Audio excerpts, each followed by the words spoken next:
Assalamualaikum. Мына көрініс көп адамға таныс болса керек. Особенно Қарақалпақстанда жасап жатқан адамдарға не зат екен. Бұл ескіден келе жатқан ескерткіш ата-бабалардан бері қарай. Соны мен ағаштан жасадым.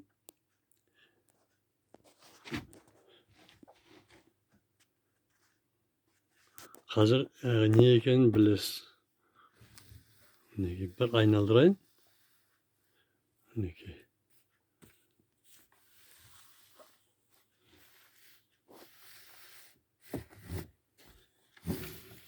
Көрініп тұр,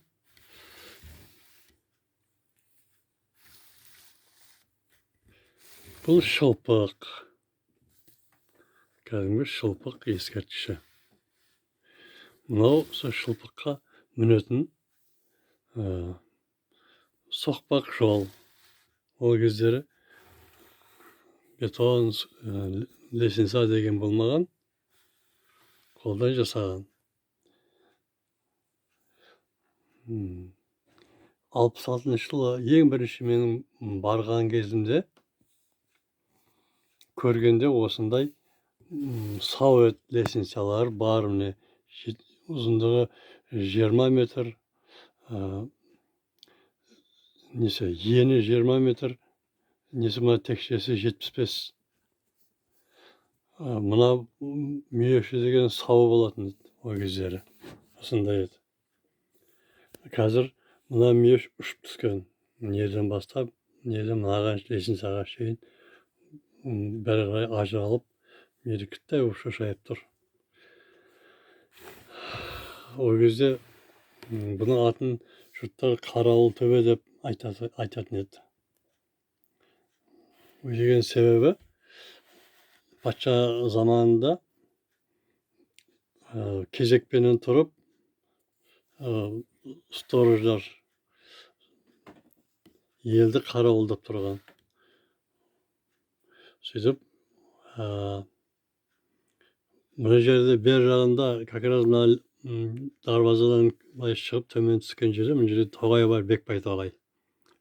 Оның бер жағында сірә Амударияны білесіздер, ағып атқан.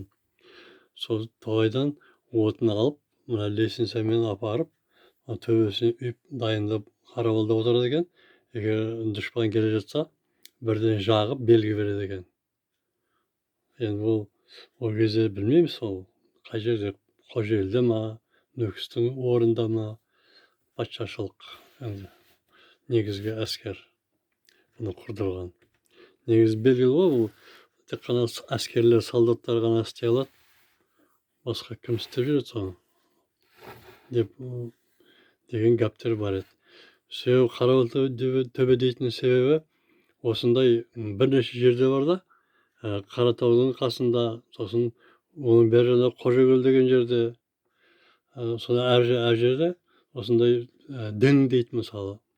Мынау шылпық бір-біріне сигнал береді деген. Сөйтіп естік біздер. Негізім естікенді айтып отырмын. Құласы, мынау содан көрініс. Ағаштан істедім. Бүгін бітті. Сенасы 600 мың сом менен.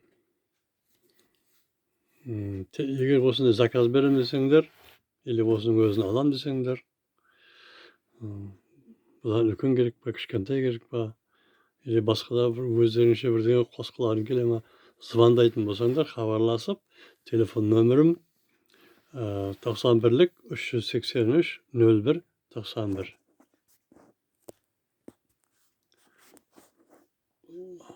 Солай.